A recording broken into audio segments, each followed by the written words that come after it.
falar um pouco aqui sobre cálculo de órbitas e trajetórias de objetos. Eu fiz esse texto com alguns cálculos aqui para tratar alguns assuntos importantes aqui relacionados à mecânica orbital, onde nós temos aqui a famosa equação de Newton da gravitação universal, onde o G aqui é aproximadamente 6,67 vezes 10 a menos 11. A massa da Terra é quase 6 vezes 10 a 24 quilos. Aí a massa do objeto que está orbitando ou passando próximo em trajetória. E a distância do objeto ao quadrado, porque a força gravitacional ela decai com o inverso do quadrado da distância. Nós temos também a famosa equação de Newton, da segunda lei de Newton, que a força é igual a massa vezes a aceleração. Inclusive decorre da associação dessas duas fórmulas, que quando elas são igualadas e são considerados os dados da Terra e distância sendo o raio da Terra, esse A passa a ser o G, porque essa massa acaba simplificando na identidade dessas duas equações.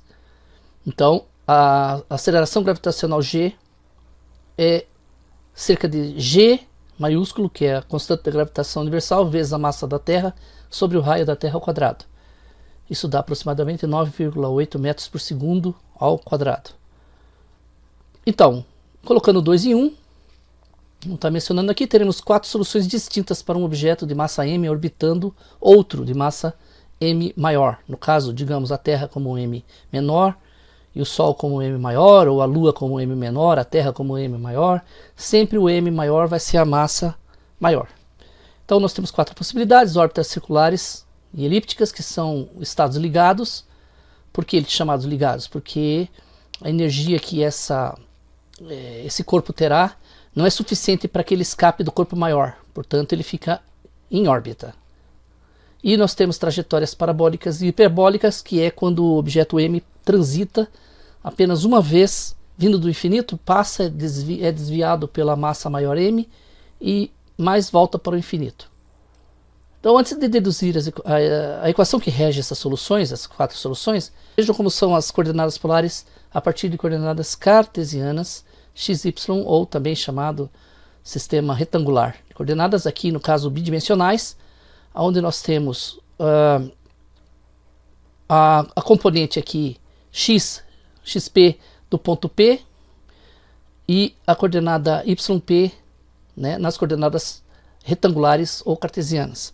Mas existe uma representação chamada polar, onde você tem um raio vetor chamado R aqui e um ângulo medido a partir de um semi-eixo fixo, aqui no caso das abscissas x, esse ângulo θ. Portanto, dado um ângulo e uma distância, você também pode determinar aí a posição do ponto P a partir de coordenadas chamadas polares, rθ.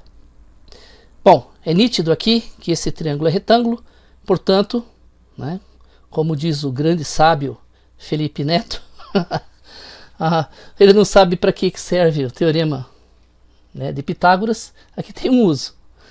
Para você converter coordenadas cartesianas para polares, você tem que o r quadrado, que é o raio, é igual a componente aqui, abscissa x, coordenada do ponto, ao quadrado, mais a coordenada das ordenadas aqui, no caso y, ao quadrado.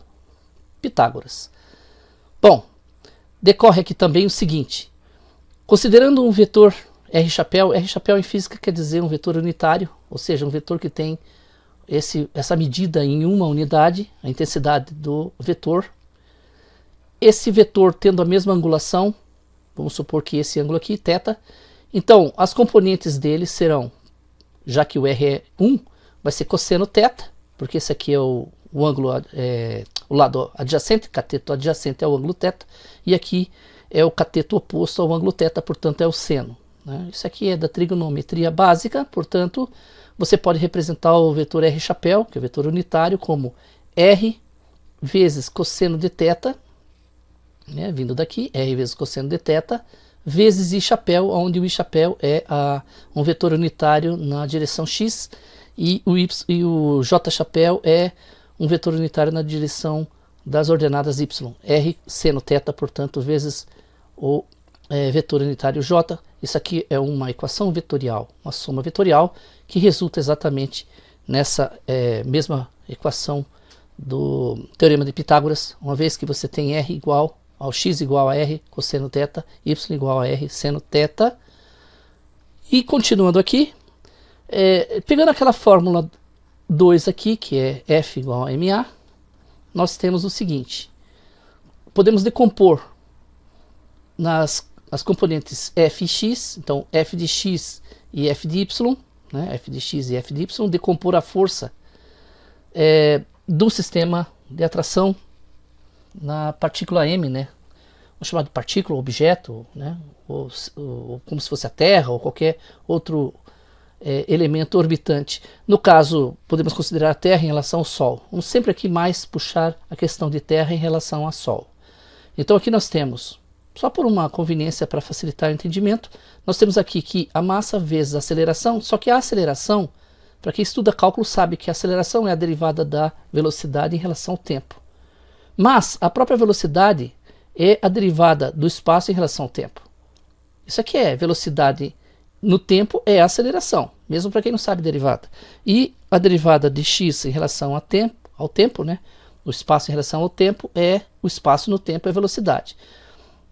Então, nós conseguimos entender aqui que f de x, na verdade, substituindo essa segunda derivada aqui na fórmula, nós vamos ter o quê? Que f de x é a massa vezes a derivada segunda do espaço em relação ao tempo. Isso aqui é apenas uma notação. E f de y, né, é a mesma coisa, só que na componente y. Então, a decomposição em y é a derivada segunda de y em relação ao tempo. Então precisamos das derivadas segundas em relação ao tempo para x e y. Mas, aqui nós temos então, advindo aqui de cima, né, que x é r cosseno θ, nós vemos que nós precisamos da derivada segunda aqui do x em relação ao tempo, portanto nós temos que derivar essa expressão r cosseno θ. Vamos poupar um pouco vocês desses cálculos, né, porque isso aqui são apenas passagens matemáticas, né, tem que saber derivadas. Mas, a princípio, vamos explicar só essa primeira parte aqui. Aqui é a mesma coisa aplicada sobre essa primeira derivação, né? Porque nós temos que conseguir a segunda derivada de x em relação a tempo. Mas vamos ver só a primeira derivada para entender como funciona. Então, a derivada de x em relação a t, por isso escreve-se assim, dx dt, é igual. Aí nós vamos derivar a primeira e conservar a segunda. Então, derivada de r em relação a t, cosseno θ. Mantém-se cosseno θ. Então, essa é a primeira porção da derivação, já que isso aqui é um produto entre duas, vamos dizer assim, duas funções, né? Uma r, a outra é cosseno θ. Então, essa aqui é a primeira parte, menos o r, aí mantém o primeiro, deriva o segundo. A derivada da segunda é seno θ. Né? É seno θ. Na verdade, esse menos decorre da derivação do cosseno, porque a derivada de cosseno é menos seno, por isso menos. Né? Porque a derivada do produto seria a soma. Mas como nós temos cosseno, o cosseno gera o menos seno, portanto fica esse menos aqui. Então fica, conserva o primeiro, deriva o segundo. Mas depois de derivar do segundo, como o argumento é o θ, nós temos que derivar o argumento e multiplicar pela expressão. Por isso que dá derivada de r em relação ao cosseno θ menos r seno θ delta θ sobre θ. Né? Derivada de θ em relação a θ. A derivada segunda é a mesma coisa. Podem ver que essa parte em azul aqui é a questão de deriva o primeiro, conserva o segundo, né? Daí deriva, mantém o primeiro e deriva o segundo. Pode ver que o segundo aqui o que é? É cosseno, então a derivada é menos seno, por isso o menos aqui. É a mesma coisa que aconteceu aqui em cima. Tá? E a sequência aqui é que aqui é um pouco mais complicado, porque você tem três fatores, né? R, seno θ e derivada de θ em relação a t, ao tempo. Então, nós temos a derivação aqui, né? Aí nós conseguimos a equação 5 aqui, que é essa em vermelho, né? Nós conseguimos essa equação. Nós estamos dando nomes para esses números, né? Para ficar mais fácil de localizar. Então, isso daqui, na verdade, está expressando a derivada segunda de x em relação ao tempo nessa fórmula aqui. Então, f de x é m vezes tudo isso aqui. Agora, o y é equivalente, eu não vou repetir. Então, vemos aqui que y, agora vendo a questão do y, r vezes seno θ. Vejo que agora é mais porque a derivada de seno é cosseno positivo, né? Cosseno de θ positivo. Por isso, aqui nós temos a derivada do primeiro conservando o segundo, né? E depois somando, logicamente, com o primeiro conservado, derivando o segundo. Então a derivada do segundo é seno θ, então dá cosseno θ, vezes a derivada do argumento, que é delta θ, né? É dθ dt, derivada de θ em relação ao tempo. Aí, novamente, deriva para conseguir a derivada segunda de y em relação ao tempo. Aí você consegue a equação 6, justamente a derivada segunda de y em relação ao tempo, né, que é justamente necessária para calcular a componente f de y. Então, alguns artifícios matemáticos e logo teremos demonstradas as leis de Kepler. Olha só que interessante, né? Quais eram as leis de Kepler? A primeira lei de Kepler diz o quê? Diz que os planetas orbitam o Sol em uma trajetória elíptica, cujo Sol ocupa um dos focos dessa elipse. Por observações, ele conseguiu, de forma empírica, chegar nessas conclusões. Depois de Kepler, muitos anos depois, apareceu Newton e conseguiu demonstrar as leis de Kepler. Então, a primeira lei diz isso, que as órbitas são elípticas e que os planetas orbitam o Sol, por exemplo, e o Sol ocupa um dos focos dessa elipse. Lembrando que a elipse é uma figura com dois focos, né? Já a segunda lei diz que os planetas, né, os corpos orbitam, né? Eles percorrem áreas iguais em períodos iguais, períodos de tempo iguais. Então, quando um corpo está mais próximo do Sol, ele é mais veloz. Mas como ele tem ele está mais próximo do Sol, então a área formada naquele trajeto é menor, acaba sendo, vamos dizer assim, proporcionalmente menor do que seria se o corpo tivesse muito mais distante, percorrendo aquele mesmo ângulo, né? Então, obviamente, aquele espaço na órbita que ele percorre na órbita é maior, na linha da órbita, porém a área formada será exatamente a mesma quando ele está exatamente do lado oposto, quando ele está mais distante do Sol, no que a gente chama de afélio. Então, quando ele está no periélio, ele é mais veloz, percorre uma área igual. Quando ele está no afélio, mais distante, mas tem uma velocidade menor.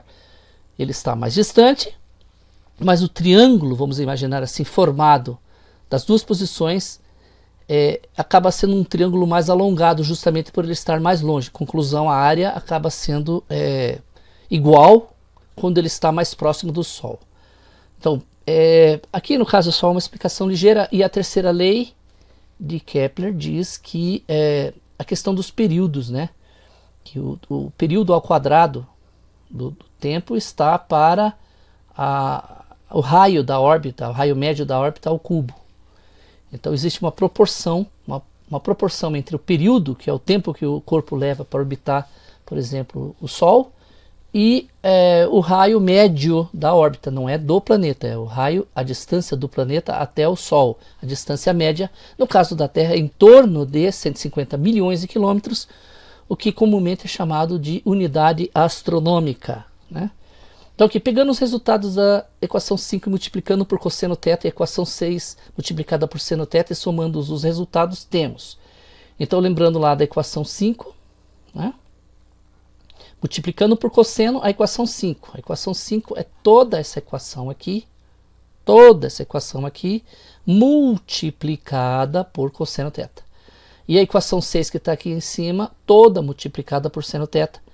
E nós vamos somar essas duas e nós vamos ter o seguinte. Então, multiplicando a equação 5 por cosseno, você consegue aqui cosseno vezes a derivada segunda de x em relação ao tempo, fica a derivada segunda de x em relação ao tempo vezes cosseno de θ, é igual a, aqui nós temos derivada segunda de r em relação ao tempo, cosseno θ, né?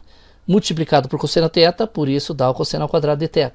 Aqui nós temos menos 2, derivada de r em relação ao tempo, derivada de θ em relação ao tempo, seno θ vezes cosseno θ dá duas vezes derivada de r em relação ao tempo, derivada de θ em relação ao tempo, seno cosseno θ.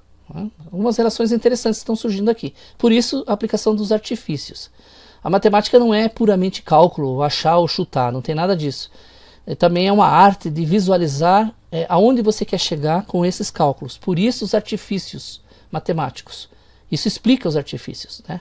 Aqui nós temos R aqui já é o quadrado da derivada de θ em relação ao tempo. Não vão confundir com a derivada aqui, essa derivada, por exemplo, segunda de θ em relação ao tempo. Isso aqui é outra história. Aqui nós estamos pegando a derivada primeira e elevando ao quadrado, justamente, né, porque foi resultado dos cálculos anteriores. Então nós temos o cosseno, cosseno. Isso aqui logicamente vai dar cosseno ao quadrado. E nós temos aqui menos r derivada segunda de θ em relação ao tempo, seno θ, cosseno θ, portanto o resultado está aqui. Ó. Nós temos ainda aqui a mesma coisa com a equação 6, só que agora multiplicando por seno, você consegue essa expressão aqui embaixo. E somando membro a membro, nós vamos perceber o seguinte. Vejam só, no primeiro membro nós temos o quê? Derivada de x, derivada segunda de x em relação ao tempo, cosseno θ, somado com o quê? Somado com derivada segunda de y em relação ao tempo, seno θ. Então nós temos aqui exatamente as duas parcelas sendo somadas aqui. Podem ver, né, que é a soma que nós estamos pedindo, o artifício. É igual ao quê? Bom, então pegando esse termo aqui e somando com esse termo aqui, nós percebemos que a derivada segunda de r em relação ao tempo está multiplicada aqui por cosseno e aqui por seno. Então é um fator comum. Portanto, sendo um fator comum, você pode pôr isso em evidência, fica o quê? Cosseno de θ ao quadrado mais seno θ ao quadrado, que é 1. Então, portanto, só fica a derivada segunda de r em relação ao tempo. Por isso o artifício é interessante, porque vai simplificar bastante, apesar da complexidade do cálculo.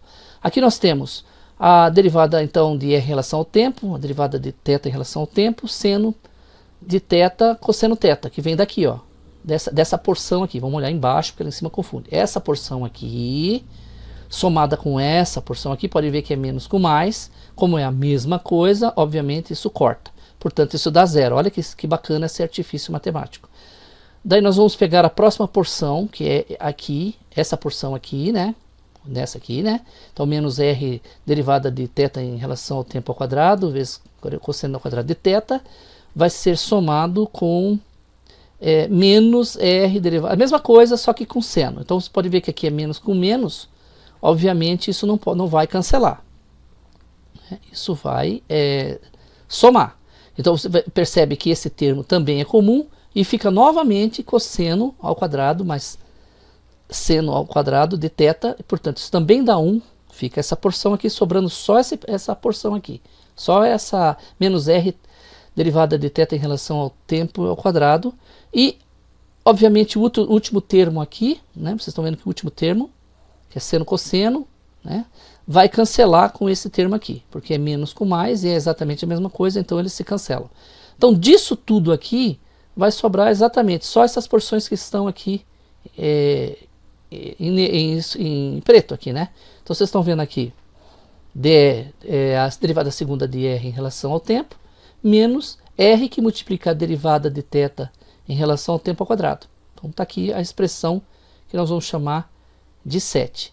E agora nós podemos fazer o seguinte, né? Nós podemos multiplicar a equação 5, por seno e somar com a segunda, que é a equação 6, multiplicada por cosseno. Agora nós estamos fazendo o seguinte, estamos invertendo.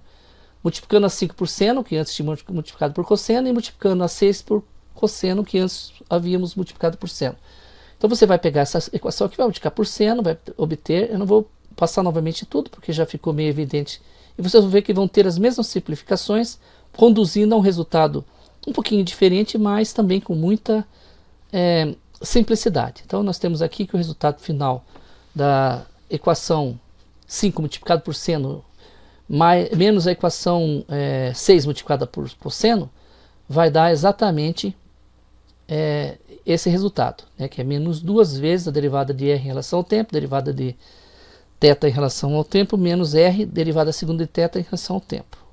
Então, lembrando que isso aqui é uma aceleração e isso aqui são velocidades. É bom lembrar sempre disso. As pessoas olham as fórmulas e esquecem o que representam esses valores matemáticos. Então, isso aqui representa aceleração. Aqui representam velocidades. Velocidade, né, aqui do r em relação ao tempo, uma velocidade vetorial radial, aqui uma velocidade, né, da angulação, a velocidade angular. Estão vendo que legal? Então, e cossenos, logicamente, e senos, porque nós estamos trabalhando com coordenadas polares. Então, agora vamos escrever a lei da gravitação de Newton. Antes de Newton não havia como deduzir as leis de Kepler. Foi como eu disse, Quando Kepler obteve suas leis foi por pura observação astronômica e empirismo. Olha que legal, voltando aqui. Então, imaginando que a Terra seja o ponto M orbitando a estrela Sol, né? Então existe uma força gravitacional, existe uma força chamada de atração. Lembrando o seguinte, nós estamos falando de forças de atração porque nós estamos considerando a mecânica newtoniana. Se isso aqui fosse considerado num sentido, por exemplo, einsteiniano, nós não estaríamos falando de forças, mas sim de deformação de espaço e tempo. Mas não é o caso aqui. Então aqui nós vamos tratar como existisse uma força de atração. Então, a força gravitacional ela é direcionada sempre ao centro de massa, da massa maior, né? E aqui nós temos então o sinal negativo, justamente porque o R ele está com sentido oposto, né? O R está com sentido, mesma direção, né? Mesma direção, mas o sentido oposto. Por isso menos, tá? Menos.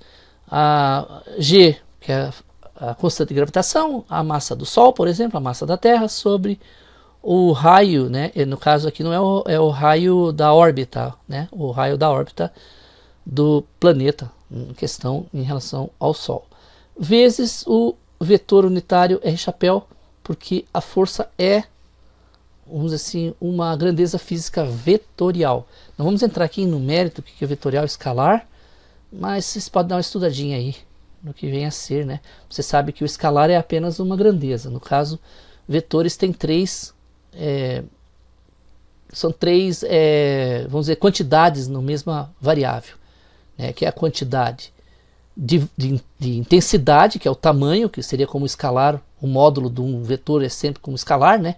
E aí você tem a componente também de direção, né? Ele pode estar norte-sul, né? Ou pode estar leste-oeste, e tem o sentido, porque você pode ir do leste para o oeste ou do oeste para o leste e assim por diante. Então são três condições para vetores, só para dar um reprise aqui.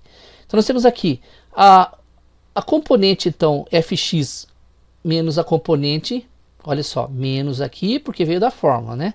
E esse menos aqui na verdade estão somando, mas como é negativo aqui pela questão vetorial, né? Nós estamos usando a componente x dessa força, né? E usando os vetores unitários i e j, né? Porque justamente é a decomposição do R chapéu.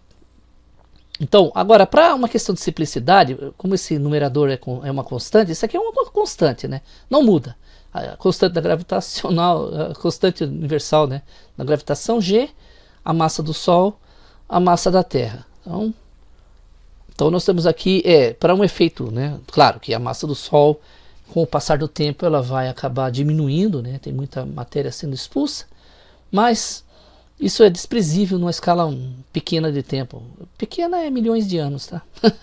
Então nós temos aqui uma simplificação, colocando um valor qualquer, H, por exemplo, representando essa porção de numerador. Isso só para simplificar os cálculos, nós vamos ter aqui que o f de x é a massa, né? Vezes a derivada segunda de x em relação ao tempo. Veja que ficou bem mais simples essa notação em relação a essa, né? Nós temos aqui menos h, cosseno θ sobre r θ, sobre r ao quadrado. Isolando a derivada segunda de x em relação ao tempo, passando o m para o outro lado, né? Ele vai passar dividindo, porque ele está multiplicando, então ele fica aqui junto com o r fazendo um par mr quadrado cosseno θ. Então essa é a equação 9. A mesma coisa com o y. Podem ver que é muito similar, né? Só muda aqui a linha trigonométrica praticamente. E vamos prosseguir. Então aqui nomeamos como 9 e 10 essas equações, multiplicando os dois lados da equação 9 por cosseno de θ. E da equação 10 por seno θ temos, né? Então vamos ver aqui. Nós temos a derivada segunda, né? De cosseno θ. Então, nós estamos multiplicando aquelas equações, 9 e 10. Né? Essas que nós conseguimos aqui, nós estamos multiplicando elas por cosseno, né? Para ver o que vai acontecer aqui. Então nós temos aqui essa multiplicação. Então, considerando a equação 7, substituindo os valores acima, temos, né? Então a equação 7, que nós deduzimos aqui em cima. Ó, a primeira que nós conseguimos da somatória foi essa aqui, equação 7, né? Então nós vamos substituir ali, né? Nós estamos substituindo por, esses valores que nós conseguimos aqui, né? Então, nós multiplicamos e conseguimos, então, na equação 7, temos esses valores aqui, multiplicado. Nós conseguimos, a conclusão é a seguinte, que cosseno θ multiplicado por cosseno, obviamente vai dar cosseno ao quadrado, mas essa porção com seno ao quadrado, obviamente colocando o termo em evidência, isso aqui vai ser 1, e nós conseguimos chegar na equação 11, né? Olha que equação bonita aqui, certo? Então, multiplicando os dois lados da equação 9 agora, né? Por seno e cosseno, a mesma coisa, tá? Nós vamos chegar aqui um pouquinho mais extenso, né? Então, considerando a equação 8, substituindo os valores aqui, temos, né? Então, temos uma simplificação aqui e tal. Chegamos nesse valor. Ó. Vejam que esse valor é igual a zero, né? Esse valor é igual a zero. Então, porque nós temos isso aqui acontecendo aqui, ó. Isso menos isso dá zero. Então, fica só o segundo membro. Isso aqui, o primeiro membro, está igual a zero. Se isso aqui é igual a zero, então, obviamente, essa porção aqui é igual a zero na equação 8. Portanto, nós temos esse valor aqui, reordenando as parcelas, multiplicando os dois lados dessa equação por menos 1, temos. Menos 1 só para tirar esse negativo ali, nós vamos ter um R, né, com esse valor aqui. Claro que esse aqui é zero, obviamente fica zero mesmo. Isso é para simplificar a notação e com o esforço de observação, vamos multiplicar os dois lados dessa equação por R e perceber que o resultado é uma derivação. Então, aqui requer um pouquinho mais de atenção, porque nós estamos multiplicando aqui justamente para perceber que essa equação aqui é derivada dessa. Então, a expressão aonde você vai fazer a derivada é mais simples do que a sua derivada, né? Então, isso aqui acaba sendo derivada disso, porque r ao quadrado, para quem sabe a derivada, sabe que a derivada de r ao quadrado é 2r, porque subtrai um expoente aqui, o 2 passa multiplicando. E nós temos aqui dθ dt. Então, o resultado dessa expressão aqui é isso aqui.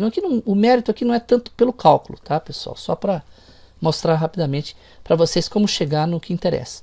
Então basta voltar pela derivação, pela regra do produto e ver que aqui tem toda a explicação do cálculo. Se vocês quiserem depois ler, vocês leem com atenção. Então, como a derivada, né, quando nós estamos mostrando aqui, o resultado é igual a zero, é porque o termo derivável, que é esse termo aqui, tem que ser uma constante. Obviamente, óbvio, para quem conhece cálculo sabe que se a derivada é zero, é porque o argumento da derivação tem que ser constante. Obrigatoriamente. Somente a derivada de uma constante é zero. Então, isso aqui é a explicação. Nós estamos aqui, multiplicar toda a expressão por m, a massa do planeta. Isso aqui é um artifício também, só para incluir o m aqui dentro, porque não muda, né? Multiplicar por m de um lado do outro, o outro é zero, então m vezes zero é zero mesmo. E m é uma constante. Essa equação se revela a segunda lei de Kepler. Mas por que isso aqui é igual à segunda lei de Kepler? Essa é a demonstração matemática de que planetas percorrem áreas iguais em tempos iguais. Então vamos ver o que acontece. Então vamos isso aqui desenvolvendo a equação 12, desenvolvendo fisicamente essa equação 12 para provar que tem a ver com a segunda lei de Kepler. Observando que, olha só que interessante isso aqui, pessoal. A massa vezes o R, vamos separar aqui. Os dois são R vezes R. Então M vezes R dθ dt. Então o que acontece? Nós vamos perceber que isso daqui nada mais é do que o momento angular. Por que é o momento angular?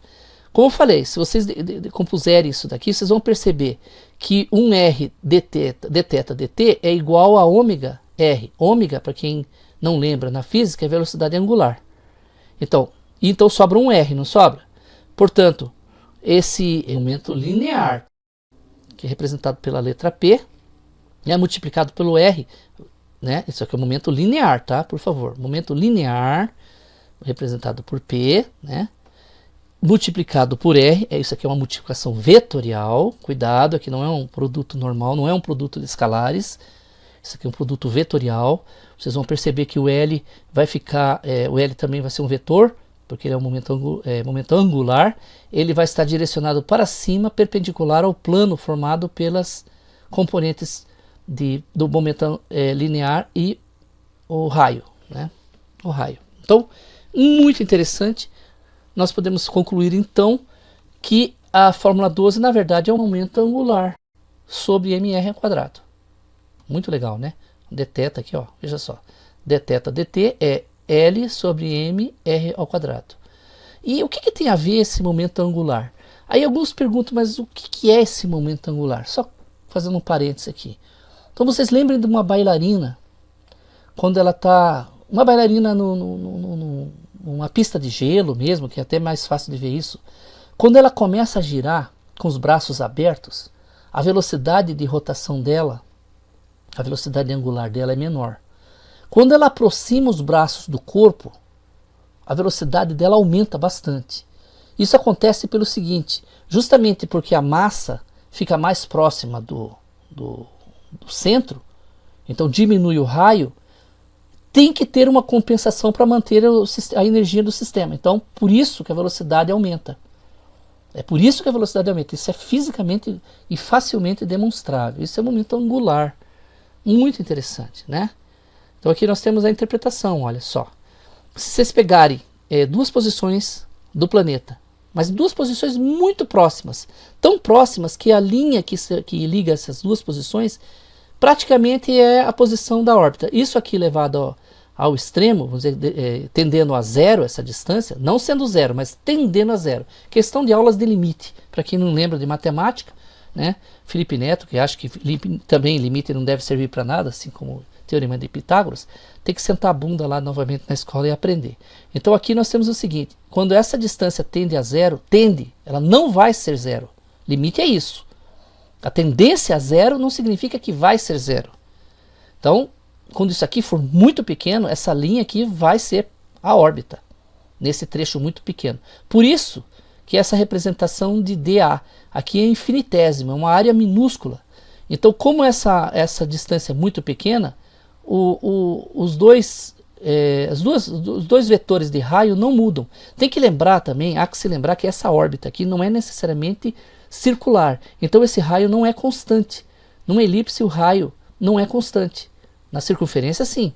Porque na verdade a circunferência é um caso especial da elipse, é onde os dois focos são, como se diz, eles são congruentes, né? Estão no mesmo lugar. Então obviamente, numa condição onde aqui a diferença angular é muito pequena, esses dois R's vão ser iguais, né? R1 e R2, vamos chamar de R. E uma das fórmulas para se calcular a área de triângulos, baseada em ângulo, é justamente multiplicar R um lado pelo outro lado, que é R vezes seno do ângulo, sobre 2.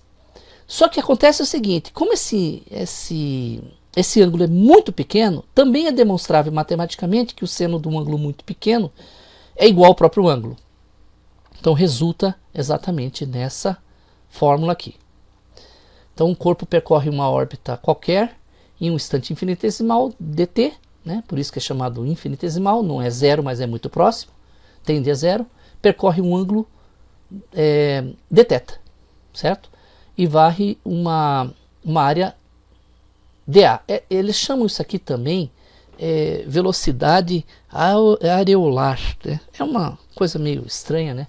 Mas é o tanto que varia a velocidade, a área no tempo. Vamos considerar dessa forma para ficar mais simples, né? Então vocês têm aqui, ó, levando em consideração, vamos considerar a forma da área acima, no massa do corpo, intervalo dt, transcorrido entre duas posições, mas colocando esses valores sem alterar o valor numérico. Assim temos que, olha só que interessante, né? Nós podemos multiplicar em cima e embaixo por m, né? Para conseguir a mesma área, ó, porque a fórmula está lá, né?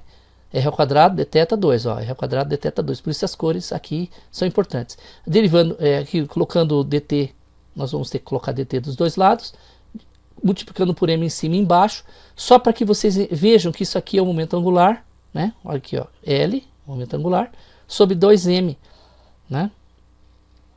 Sobre 2m, justamente porque o dθ dt já faz parte do momento angular, então ficou somente 2m. Olha aqui a interpretação, veja que interessante isso. Aí alguns poderiam dizer assim, mas espera aí, então está certo, então esse momento angular serve para quê? Tudo bem que entendemos que o efeito da bailarina, tá, mas o que isso demonstra? Demonstra o seguinte, como aqui é o plano da órbita, imagine a Terra orbitando em torno do Sol nesse plano. Aliás, por que é um plano? Já começa por aí. Justamente porque esse vetor não muda. E o vetor, ele pode mudar de várias maneiras. Ele pode mudar o sentido, ele pode mudar a intensidade, o tamanho dele, e ele pode mudar inclusive o ângulo. No caso desse sistema aqui, o vetor L permanece constante em todas as suas abrangências vetoriais. Então isso significa o seguinte, que esse vetor mantendo-se constante, a órbita não pode fugir do plano. Isso prova que a órbita de um planeta ela é planar. Ele não fica oscilando, como quicando na órbita, né, dando pulinhos na órbita. Ele gira preso no plano, o planeta, ou qualquer outro corpo, né? E também isso prova que, além disso, isso prova a questão da segunda lei, né? Aquela de percorrer as áreas iguais em tempos iguais, né? Que é a segunda lei de Kepler. Olha que interessante isso, né? Então isso mostra o porquê, a importância do momento angular, né, do corpo em relação ao Sol. Olha só quanta coisa interessante, né? Então, observando que a velocidade aqui, né, olha só, o momento angular é a massa vezes o raio vezes a velocidade, né, tangencial. Tudo velocidades, tudo valores aqui vetoriais, exceto a massa, que é um escalar, né? Então agora prosseguimos com os cálculos usando as equações 11 e 12 que tínhamos lá, já tem repetido aqui, né?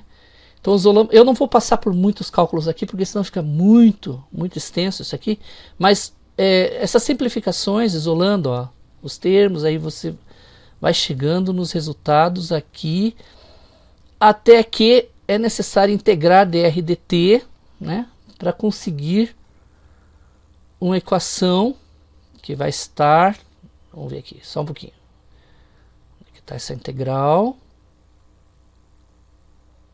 A integral, para quem não sabe, é o oposto da derivada, certo? Então, aqui, derivar, por exemplo, integrar uma derivada, né, vai fazer com que uma anula a outra. Então, vocês vão ver uma simplificação aqui.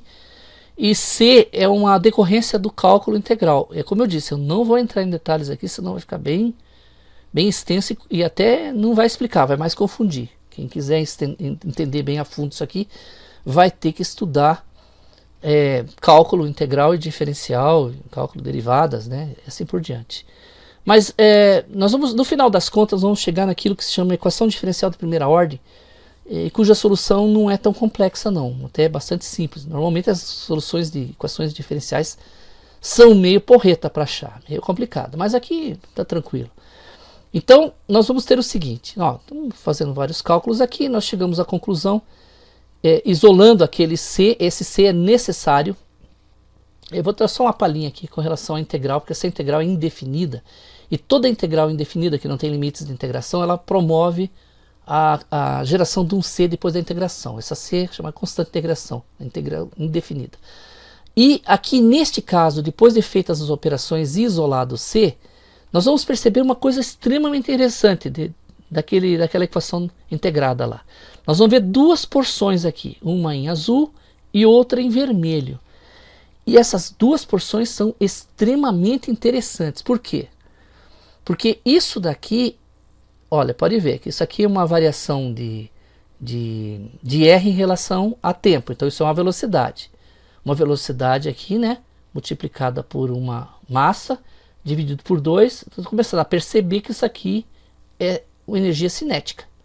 E aqui nós temos uma energia potencial, porque nós temos, inclusive o momento aqui angular, tem a ver com a lei de gravitação, o próprio H, né, que é Gm, lembra que é o Gm grandão, M pequeno. Então, essa porção aqui é a mais importante da energia potencial. Mas esse complemento aqui também, embora seja, tem um lado meio cinético, mas ele na verdade compõe a porção da energia potencial, que é justamente o que diz se o planeta vai ficar em órbita, se ele vai cair no planeta, na estrela, se ele vai fugir para outro, né?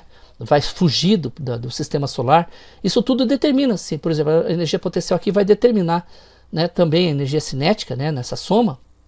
Aqui é energia mecânica, a letra C, a gente sabe que energia mecânica é igual a energia cinética mais energia potencial. Isso vem lá da escola, né, as aulinhas de física, a gente sabe disso. Então vamos mudar a letra C de energia resultante para a letra E, que é mais apropriado, né? Vamos chamar aqui então de energia.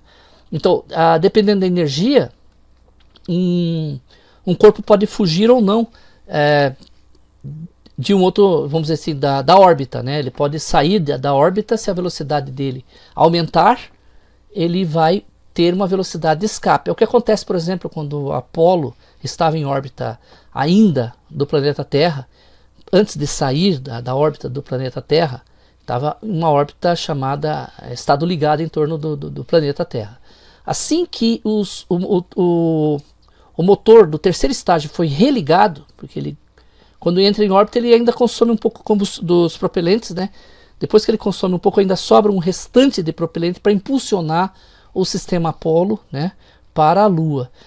Esse impulsionamento é feito numa posição específica, chamada janela orbital, e quando é acionado o motor do terceiro estágio, o motor J2, né, abastecido com hidrogênio líquido e oxigênio líquido, né, ele faz com que o veículo adquira uma velocidade maior, portanto ali a energia vai ser maior, e isso vai fazer com que ele fuja da órbita do planeta Terra. Mas fugir do planeta Terra não significa fugir do sistema solar, porque teria que fugir da estrela, que também tem atração gravitacional. Foge do planeta Terra. A velocidade de escape do planeta Terra é cerca de 11,2 km por segundo, né? Essa é a velocidade que um objeto tem que ter para fugir da Terra. Então, no caso da espaçonave Apollo, essa velocidade não é exatamente a velocidade de escape, porque o objetivo não é fugir exatamente da Terra, mas exatamente dar uma certa quantidade de movimento para que esse veículo chegue ao ponto de, vamos dizer assim, de impasse gravitacional, né, que é onde a Lua vai atrair aquele veículo. Então, quando a Lua começar a atrair, esse veículo tem que reverter sua posição e começar até um processo de frenagem para que ele não passe da Lua, para que ele possa entrar em órbita da Lua. Lembrando que a Lua tem uma atração gravitacional muito menor que a da Terra, um sexto, né? Portanto, tem que ter uma frenagem antes da espaçonave entrar em órbita, né? Até para que ela entre em órbita, né, da Lua. Só fiz uma consideração aqui para o pessoal que adora dizer que não foi possível o homem chegar até a Lua. Então vamos dar uma olhadinha nessas coisas aqui. E para outras pessoas aí que falam umas coisas também meio estranhas. Então vocês estão vendo aqui que aquela porção que eu falei, que é super importante aqui, ó, ela é chamada energia potencial efetiva. Olha só que legal, ó, tá? E isso aqui que vai determinar se um corpo fica ou não em órbita, né, de um outro em relação a um outro corpo, né? Nós vamos ver isso daqui a pouco. Isso aqui é super importante.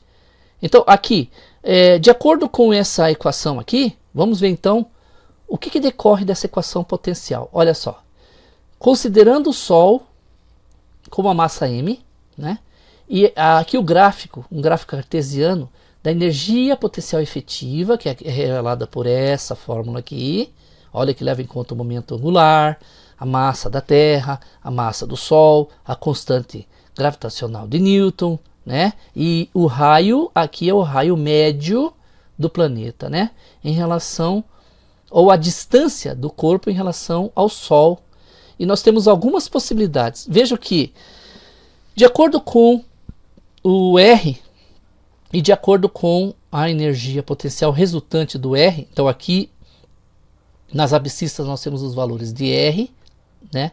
E aqui nós temos os valores da energia potencial efetiva. Então, então vejam só, quando a energia é negativa, ou seja, quando isso aqui resultar um valor negativo, esse cálculo aqui resultar uma energia potencial negativa, né, pode acontecer duas situações: ou a órbita é circular ou a órbita é elíptica. Como é que você vai saber se a energia negativa gera uma elíptica ou uma circular? No caso, a derivada aqui, ó, onde o ponto onde a derivada da função de energia potencial efetiva é igual a zero, onde todos os pontos da órbita são iguais em distância em relação ao Sol. Então, se você derivar, isso aqui tem a ver com cálculo de mínimo de função, né? Então, se derivar essa função aqui igual a zero, vocês vão ter uma órbita circular. No caso dela não ter essa posição aqui, dela ser pontos de inflexão, ou antes da inflexão da curva, vocês vão ter dois pontos aqui, que vai ser um poço gravitacional. O que esse poço gravitacional quer dizer? que o planeta está lá longe, ele se aproxima do Sol, quando ele chega lá no ponto de maior proximidade, que é o periélio, ele readquire, né, energia, vamos dizer assim, ele está acelerando, né, tem energia cinética, vai adquirir energia potencial, vai novamente chegar aqui na condição de maior afastamento. Mas aí, quando ele chega na maior condição de afastamento, ele não tem velocidade suficiente, não tem energia suficiente para fugir, então ele retorna e então ele fica fazendo o que se chama órbita, né, elíptica, onde tem um afélio e um periélio. E no caso da parábola, olha só, a trajetória parabólica é uma coisa muito interessante, porque é energia mínima de escape. Significa o seguinte, que no caso do Sol, vamos considerar que dá 16 km mais ou menos por segundo para fugir da gravidade solar. Então o que nós temos é o seguinte, que quando um planeta, né, um corpo, né, quer fugir quer entrar em órbita parabólica, ele tem que ter exatamente essa energia aqui, que vai dar a velocidade de escape, exata velocidade de escape. Então vamos supor que um objeto, vamos imaginar uma outra situação, vem um objeto lá do infinito, imagine que uma posição dessa seja o Sol aqui, vem um objeto lá do infinito, passa aqui e vai embora. O que acontece? Se for uma órbita parabólica, quando ele estiver na maior proximidade do Sol, imaginando que essa bolinha aqui fosse o Sol, então quando ele estiver no periélio, ele só vai ter periélio, porque depois ele vai embora para o infinito e não volta mais. Então o afélio dele é no infinito. Significa que então a trajetória dele é parabólica. Então ela passa perto do Sol e vai embora. Numa energia mínima, aonde ele estiver bem próximo aqui do periélio, ele vai ter exatamente a velocidade de escape nessa posição e vai passar. Ele pode até ter uma velocidade menor antes, mas ele adquire a velocidade, adquire energia cinética, né? Conforme ele vai se aproximando da massa maior, ele vai se tornando mais veloz. Isso acontece com o nosso planeta. Nosso planeta não tem uma velocidade constante em torno do Sol. Embora a nossa órbita, né, a órbita da Terra seja praticamente uma circunferência em relação ao Sol, mas não é exatamente uma circunferência, é uma elipse, com pouca excentricidade, praticamente uma circunferência, mas é uma elipse. E ele vai passar e vai embora.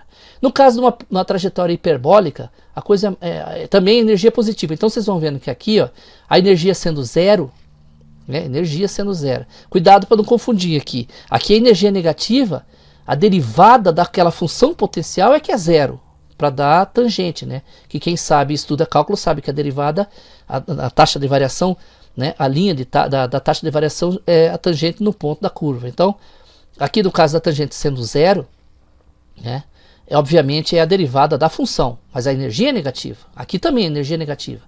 Esses dois estados são chamados estados ligados. Esses dois não são chamados estados ligados justamente porque o objeto vai para o infinito. Vem do infinito e vai para o infinito. E numa trajetória hiperbólica, a condição ele vai ter uma velocidade muito maior que a escape. Então, logicamente, ele vai ter uma trajetória até mais aberta do que uma parábola, né? A parábola ela é mais fechada.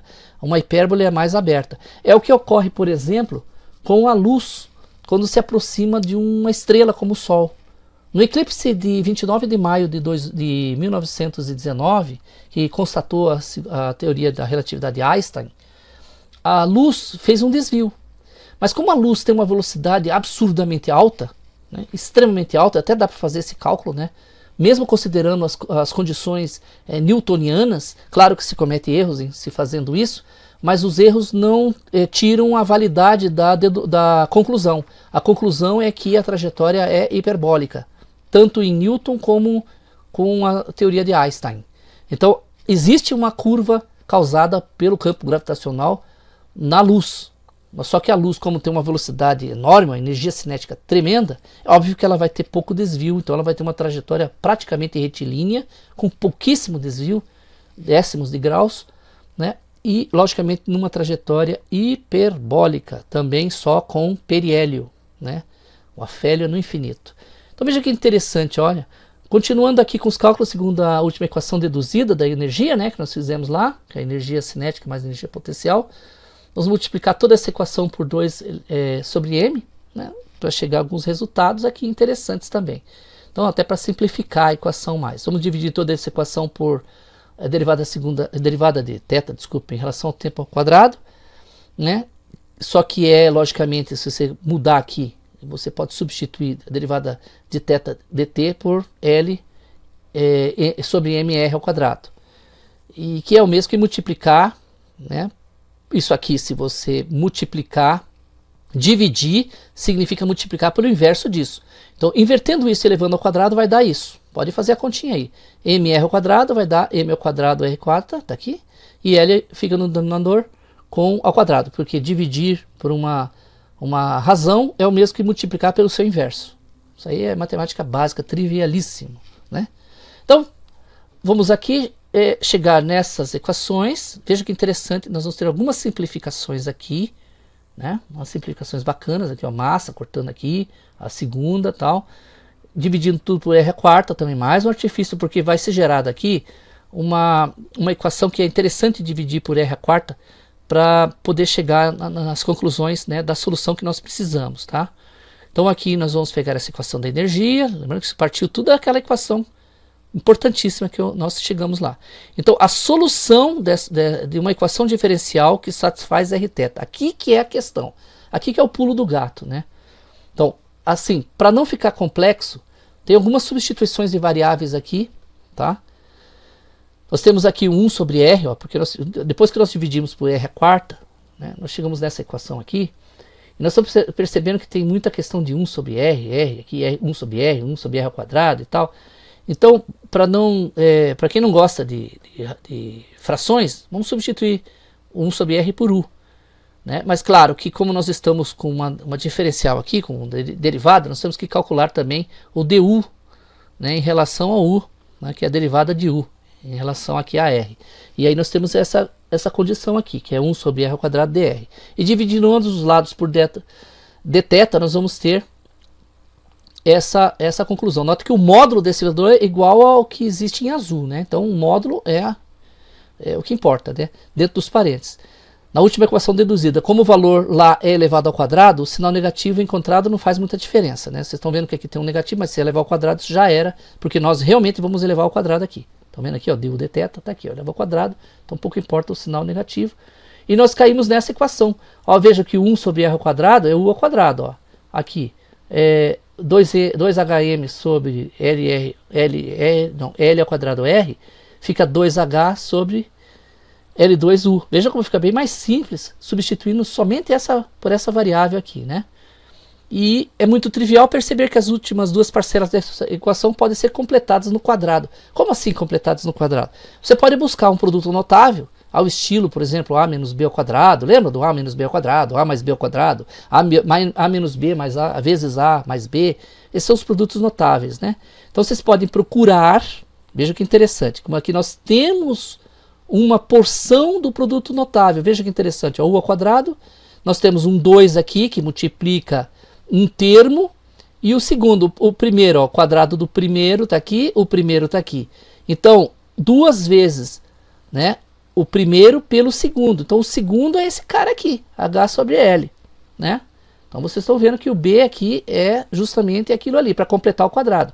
Mas, se você coloca de um lado, para completar o quadrado, se você coloca essa parcela de um lado, você é obrigado a colocar no outro membro a mesma coisa.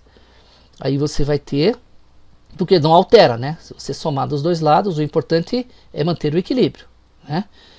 E, onde faturando os termos, nós vamos chegar, que obviamente que toda essa expressão aqui, essas três parcelas, vão virar só isso aqui, ó.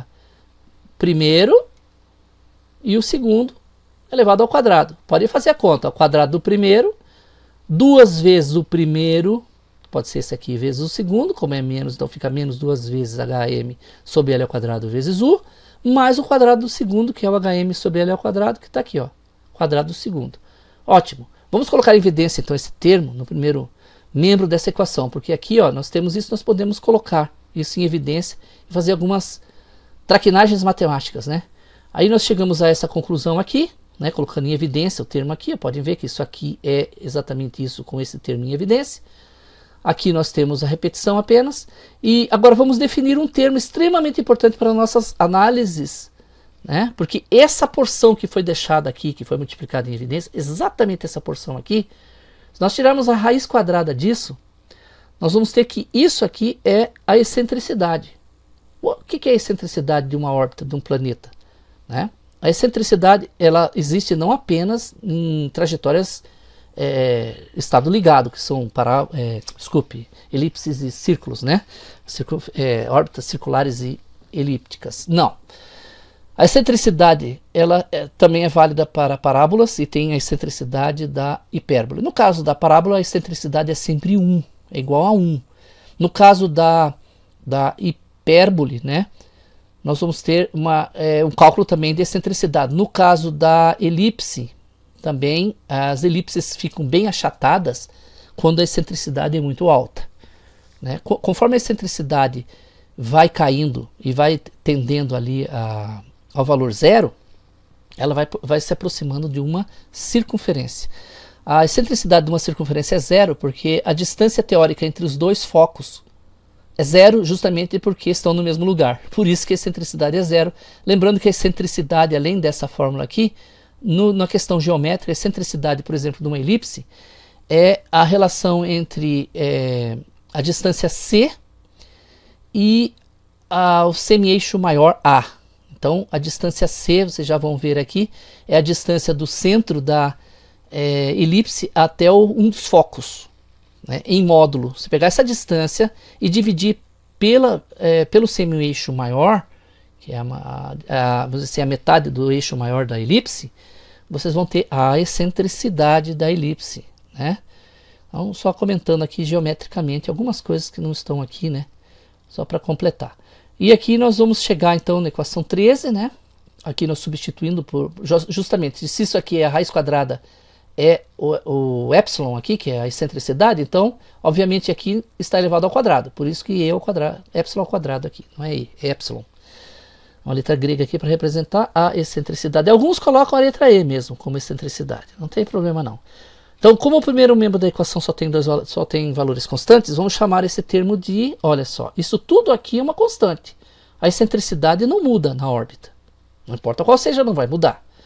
H é Gm maiúsculo, né? M minúsculo. Também tudo constante. M, a massa do corpo é constante.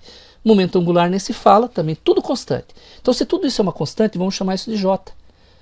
Né? Mas vamos chamar de J elevado ao quadrado, por quê? Porque aqui está ao quadrado aqui também. Então, se pegar esse termo vezes a excentricidade, os dois estão ao quadrado, então fica J ao quadrado, onde, né, o J ao quadrado é igual ao restante aqui, né? Agora vamos fazer uma modificação de variável novamente para simplificar essa equação 13. E vamos chamar toda essa porção aqui de Q, onde a derivada de Q é a própria ΔT, desculpe, derivada de θ, né? Porque a parcela porque essa parcela é constante, então a derivada constante é zero, portanto isso aqui é válido. Isso aqui matematicamente é válido. Então, obviamente, nós vamos ter essa equação aqui bem mais simples. Olha, nós estamos substituindo a du dθ por dq dθ. Então, isso aqui é o quê? Né? Estão vendo que nós fizemos a derivada justamente por isso. Veja que essa equação ficou bem mais simples. Agora que vem o pulo do gato. Isso que é o complicado da física, né? Porque a física é uma simbiose entre matemática, né, e fenômenos físicos. A representação matemática dos fenômenos físicos, né? Isso é que a física faz. Então, para você encontrar a solução disso, é meio que chutando mesmo. Só que você vai observar o seguinte, que a derivada ao quadrado, somado com a própria função ao quadrado, isso, para quem estuda funções, vai perceber que isso aqui tem a ver com funções ondulatórias cíclicas como seno e cosseno. Por quê? Porque, veja só, seno ao quadrado mais cosseno ao quadrado é igual a 1. Né? Então, se isso aqui for multiplicado por J2, vai dar exatamente o resultado lá. Então, é exatamente isso que acontece. Então, nós vamos perceber, né, que a solução aqui pode ser um seno ou um cosseno. Olha aqui. Então, nós percebemos então que o seno ao quadrado de alfa mais cosseno ao quadrado de alfa é igual a 1. É um chute dirigido, vamos dizer assim. Os físicos fazem muito isso para descobrir. Por exemplo, na questão da pressão, vamos supor que tem uma equação diferencial lá para descrever a densidade das camadas atmosféricas do planeta Terra. Então você percebe que as camadas vão ficando cada vez mais rarefeitas conforme a altura, e mais isso numa proporção exponencial. Então, cada vez que você sobe 1 quilômetro, não diminui um pouco só a quantidade de ar, diminui bastante. Por isso que logo quando chega a 12, 13, 15 km de altitude, você já não consegue nem pensar em respirar ali, você não consegue respirar. Para quem sobe o Monte Everest, já tem que levar muitas vezes cilindros de oxigênio, porque pode morrer, né, sem oxigênio. Então o que acontece é assim, nessa distribuição das camadas da pressão atmosférica, nós percebemos que existe uma distribuição exponencial. Obviamente a gente já pode supor que a solução para uma equação dessa tem a ver com o número de Euler, que é aquele 2,71828 e assim por diante. É a letra E, aqui não é E de excentricidade, é E de Euler. Só fazendo um parênteses aqui para comentar isso também, certo, pessoal? Então, veja que interessante. Então, chegando nessa equação aqui, olha só que bonito isso, olha. Então, essa porção aqui fica menos seno ao quadrado, seno de θ ao quadrado, né? Porque a derivada de Q, se Q for cosseno, ele está chutando o cosseno. Aqui está o chute, ó. Q seria o quê? Chutando J, que é a constante vezes o cosseno de θ. Então, o que resolveria isso? Resolveria o seguinte, se nós colocarmos, né, J cosseno de θ, a derivada vai ser menos J seno θ. Lembrando que a derivada de cosseno de θ vai ser menos seno θ. Isso ao quadrado, por isso que não importa o sinal, mais a própria função. Aqui, ó, derivada da função mais a própria função ao quadrado. Não fica tão complicado de enxergar se você faz umas substituições de variáveis. Por isso que nós substituímos. Aí você vai chegar, evidentemente, que a solução desse problema é exatamente esse aqui, né? Que a função vai ser essa daqui. Essa aqui é a que soluciona.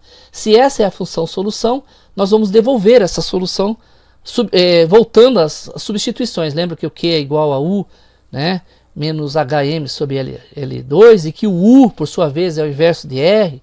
Então você vai tirando, tirando a raiz quadrada de J, nós temos isso aqui, ó, voltando lá naquelas equações, você vai ter isso aqui. Por isso que eu coloquei aqui em marrom, né, esse termo, porque ele está aqui em cima, ó. Aqui, ó, vejam que isso aqui, né, que nós estamos chamando de J, né, por isso que está aqui, ó, certo? Então, devolvendo, nós vamos chegar, né, nessa expressão aqui, daí fazendo algumas operações matemáticas, né, para inverter esse R, multiplicando, dividindo, inverte lá o segundo membro. Então, o L passa a ser numerador, o HM denominador, né, numerador, denominador, e 1 mais epsilon cosseno de θ vai ficar no denominador. Isso aqui é importantíssimo. Por quê? Porque isso aqui, vocês estão enxergando aqui, equações, isso aqui é uma equação polar para diversas situações, tanto para circunferências, elipses, hipérboles e parábolas. Essa é o tchan. E aqui nós estamos devolvendo ao H o valor original dele. Nós temos um HM, então, como nós sabemos que substituímos o H por GM maiúsculo M, multiplicado por M fica M ao quadrado, né? Então é a mesma função aqui, L vezes 1, L ao quadrado vezes 1, mesma função. Essa é a equação polar R, que descreve as trajetórias, que podem ser ligadas ou não, né? Então, agora a questão é a seguinte, como isso aqui é um R em função do θ, R é a distância do planeta em relação à estrela e θ é a posição que ele está na órbita, então nós podemos fazer o seguinte, qual é a posição, em qualquer que seja a trajetória, seja circular, elíptica, parabólica, hiperbólica, qual vai ser a posição mínima disso aqui? Então, qual vai ser a posição mínima? A posição mínima vai ser essa aqui, ó. Vai ser quando o cosseno de θ for 1. Né? Porque quando o cosseno de θ for 1, nós vamos ter essa condição aqui. Porque imagine o seguinte, se o cosseno de θ não for 1, for um valor diferente de 1, né, ele vai diminuir, porque o cosseno do ângulo vai de menos 1 a 1, né? Então ele vai de menos 1 a 1. Qualquer valor no meio do caminho, né, vai fazer com que esse valor aqui, o epsilon, seja menor em relação a 1. Então, para ele ser 1, o cosseno de θ ser 1, significa que o θ é 0. Porque o cosseno de 0 é 1. Né? O cosseno de 0 é 1, portanto, vezes epsilon, que é a excentricidade, vai dar a menor distância, que é chamado de periélio. Então é quando o planeta está mais próximo do Sol. Olha que legal isso aqui. Está aqui as conclusões. E aí, questão do R máximo, como é que fica? Aí é um pouco mais complicado, porque nós vamos ter condições diferentes, né? Justamente porque nós temos estados circulares, elípticos, parabólicos e hiperbólicos. Olha que interessante. Então tudo vai depender da excentricidade. Se a excentricidade for zero, você sabe que o R mínimo é igual a R máximo, então a órbita é circular. Claro, porque se a excentricidade é zero, dá uma olhadinha aqui no mínimo. Ó. Se isso aqui é zero, isso aqui passa a ser 1. Se isso aqui é 1, então tanto faz o máximo e o mínimo. Eles vão ser iguais, portanto, o raio vai ser constante. Está aqui o raio da órbita circular, né, de um planeta, por exemplo, a Terra em relação ao Sol. Se a excentricidade, por sua vez, não é zero, está entre 0 e 1, não é 1 também, então fica nessa faixa de 0,5, 0,6, por aí, por exemplo. Então, como não pode ser 0 nem 1, não existe um cosseno de θ que faça esse valor do denominador ser zero. Isso quer dizer o seguinte, que se o epsilon estiver nessa faixa, aqui nessa fórmula, veja que nós estamos sempre reportando a fórmula principal. Então, nessa faixa aqui não existe nenhum valor de θ, né, entre 0 e 1, exceto 0 e também 1, que faça com que essa equação dê zero. Né, que esse denominador dê zero. É isso que está dizendo aqui. Ó. O denominador nunca vai ser zero. Mas será máximo, tem um valor de máximo, porém, quando θ for menos 1. Então, quando esse valor de cosseno θ for menos 1, portanto, será o quê? Cosseno ali, ó, vai dar cosseno de θ for menos 1. Tá? Então, quando for menos 1, nós vamos ter um sinal negativo aqui. Por quê? Porque ali é o quê? Aqui na fórmula. Nós temos epsilon cosseno θ. Se isso aqui é menos 1, então fica 1 menos epsilon. 1 menos a excentricidade. É exatamente o que nós temos aqui. E isso faz com que isso aqui é o afélio, ou seja, maior distanciamento. Então, no caso de órbitas elípticas, o que difere o ponto mais próximo do mais distante é simplesmente que no caso do mais próximo, você soma o epsilon e no mais distante você subtrai. E aí você consegue os valores. Isso aqui denota uma órbita elíptica, né? Com dois focos aqui e dois estados ligados. Agora começam os estados não ligados. Agora, se o epsilon for 1, a excentricidade de uma parábola é sempre 1, não importa o ponto que você pegue, vai ser sempre 1. Isso tem a ver com a reta diretriz que forma as cônicas e assim por diante. Não vou entrar no caso aqui no mérito, mas vocês podem procurar, vocês vão ver que a parábola tem sempre a excentricidade 1. Nesse caso existe um valor de cosseno de θ que faz o denominador ser zero. Mas esse valor é crítico, né? É o valor de máximo. Isso o ponto de máximo, conclui que o ponto de máximo, o afélio, que seria teoricamente, é no infinito. Não existe o retorno desse objeto que vai orbitar o Sol. É uma trajetória, por exemplo, que passa perto do Sol e vai embora. Já passaram corpos aqui, né, sistema solar, passaram perto do Sol e foram embora. Teve um cometa, acho que esses tempos aí, que passou e que nunca mais vai voltar, porque a órbita dele ou é parabólica ou é hiperbólica. Então o epsilon maior que 1 também permite que o ponto máximo seja no infinito. Vamos distinguir? Como é que você distingue quando é parábola e quando é hipérbole? É aí que está. Mais adiante, quando o epsilon for igual a 1, a energia potencial efetiva é igual a zero. Então aqui a energia efetiva é igual a zero e aqui a energia efetiva é maior que zero. É isso que distingue os dois casos. Não é o epsilon de qualquer forma, né? Ele sendo 1, ele vai fazer com que o estado seja não ligado, mesmo a energia sendo zero. A energia aqui é diferente de zero, né? Vai fazer com que a órbita seja hiperbólica. E o interessante disso, então tem um resumo aqui, né? Olha aqui, ó. Quando a mínimo, máximo, né? Aqui o mínimo, aqui é no infinito, porque a energia potencial efetiva é zero, lembra que eu falei, é parabólica. E aqui a energia potencial efetiva é maior que zero, portanto também vai dar um afélio no infinito. Trajetória hiperbólica, de acordo com as excentricidades e a energia que rege tudo isso. Então nós podemos verificar tudo isso aqui. Eu não vou fazer uma passagem que vocês podem ler o texto, vou deixar aí, né? Vocês têm o texto todo aqui, né? Para ser lido, podem congelar o vídeo inclusive para ler tudo isso daqui. Aí tem o seguinte, eles vão deduzir aqui, né? Por que o epsilon é igual a zero?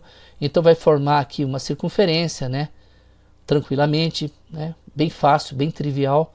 E aqui quando a energia, a excentricidade está entre 0 e 1, que é uma aqui no caso é uma elipse, inclusive que prova a primeira lei de Kepler, logicamente, né? Isso aqui prova a lei de Kepler, né?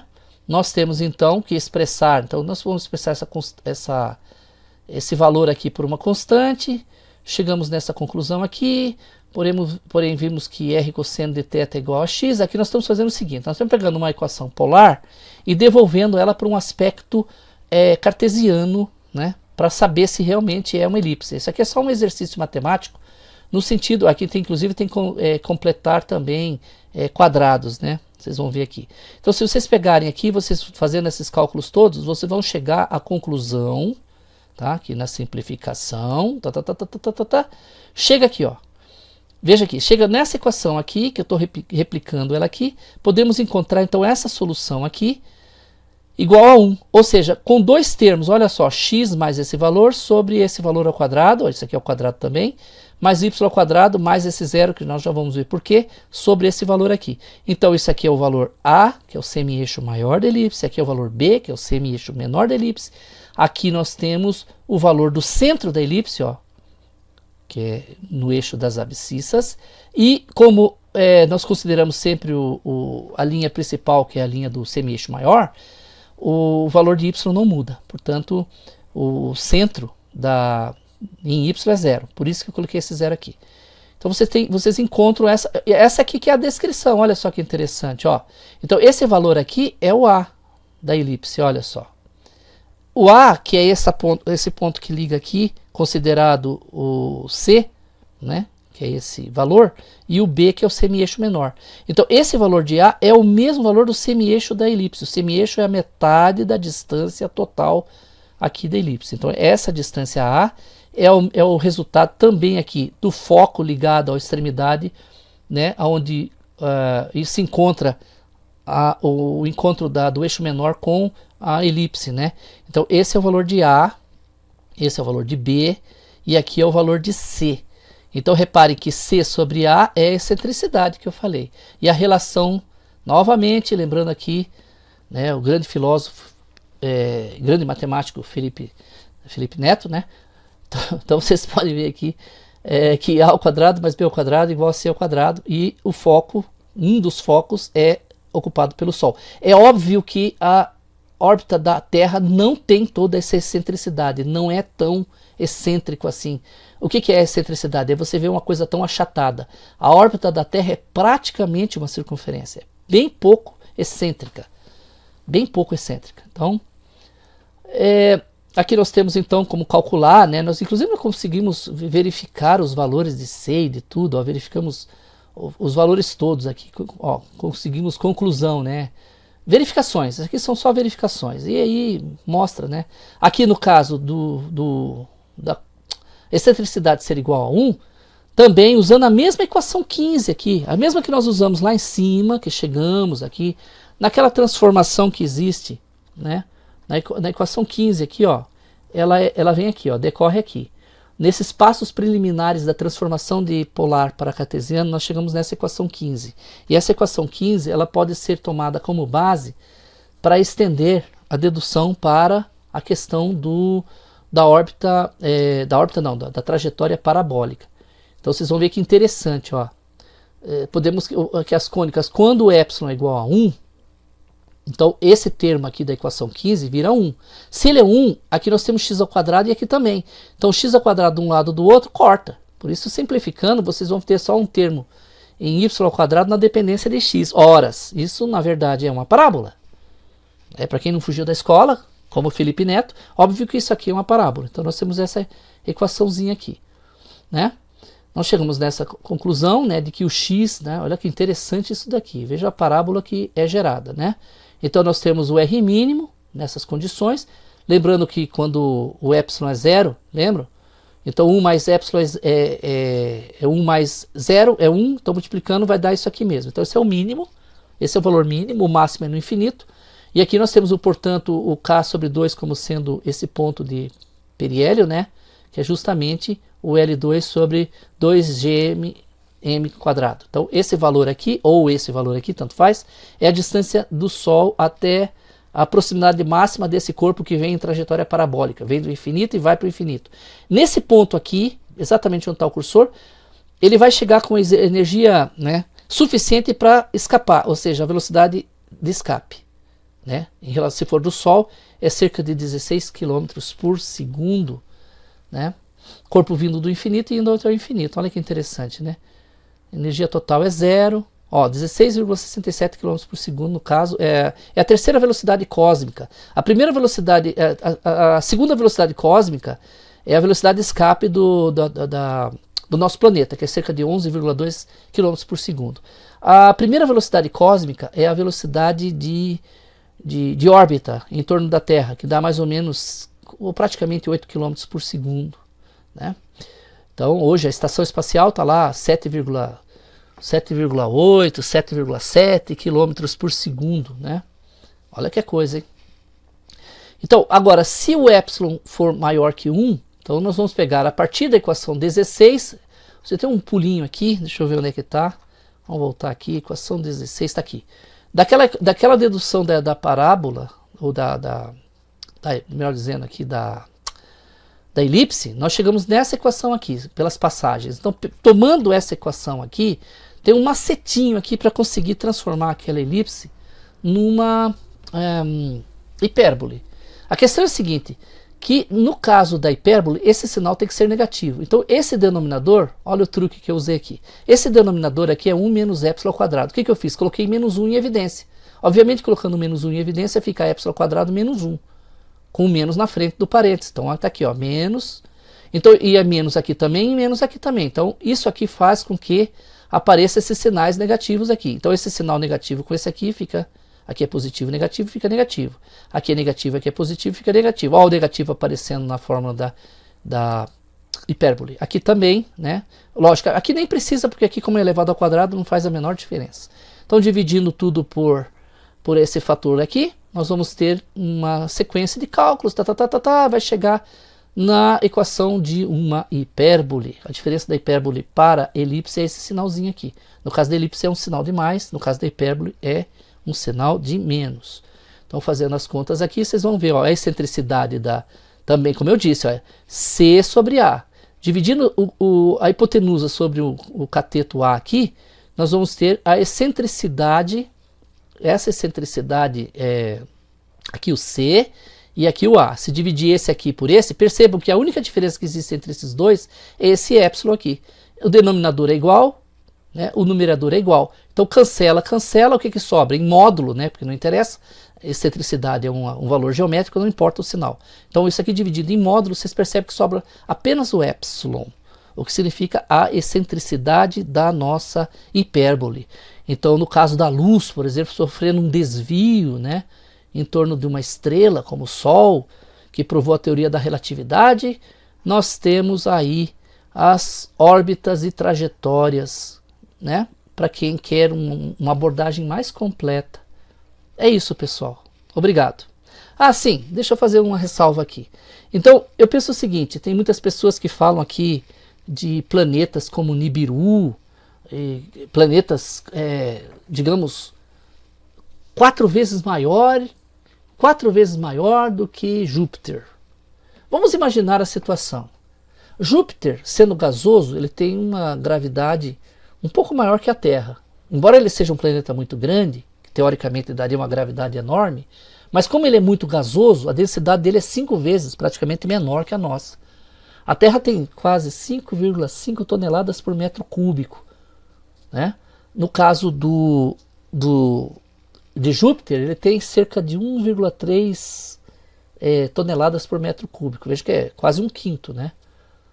Isso significa o seguinte, pela densidade, a gravidade de Júpiter acaba diminuindo bastante, embora seu tamanho seja muito grande. Agora imaginem um planeta que seja habitado por seres que tenham visitado a Terra em algum momento, e que seja 4 vezes maior que Júpiter, mas que seja possível pisar nesse planeta. Portanto, esse planeta não pode ser gasoso, ele tem que ser um planeta rochoso. E só por uma questão de identidade, imaginemos que a densidade desse planeta seja similar à da Terra. Isso implica que ele vai ser um planeta extremamente grande, com uma densidade muito alta, e ele vai ter uma aceleração gravitacional maior do que o próprio Sol. Pensa um negócio desse. Então, uma pessoa aqui na Terra que tem uma massa aí de 70 kg, vamos supor, ou 700 newton, ou 70 kg força de peso, vai ter num planeta desse cerca de 430 metros por segundo ao quadrado. Isso é uma coisa absurda, porque isso dá umas dezenas de vezes o peso que nós temos aqui na Terra. Uma pessoa num planeta desse com 70 quilos poderia pesar 70 kg força ou newton, né? Não vamos misturar massa com peso, viu, pessoal? Massa é a quantidade de matéria. Então 70 quilos é massa, não é peso. Para falar em peso, você tem que falar em quilograma força, 70 kg força, ou, que é o KGF, né? Ou você pode falar no sistema internacional em aproximadamente 700 newton. Isso é o peso. Então, uma pessoa num planeta desse vai ter 3 mil, vamos supor, 3 mil kg força.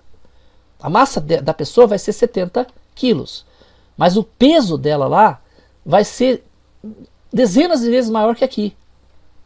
Então, uma pessoa num planeta desse, só se não tivesse esqueleto, ou o esqueleto fosse de titânio, de aço, sei lá do que, para suportar o próprio peso. O ser teria que praticamente não ter esqueleto. Tem que ser um verme rastejante, com alguma chance de sobrevivência.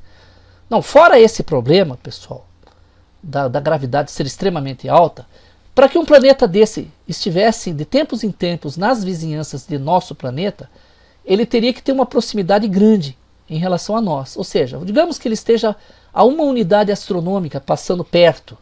Passando perto, esse perto que eu estou falando para vocês é 150 milhões de quilômetros. Isso é perto, astronomicamente, né?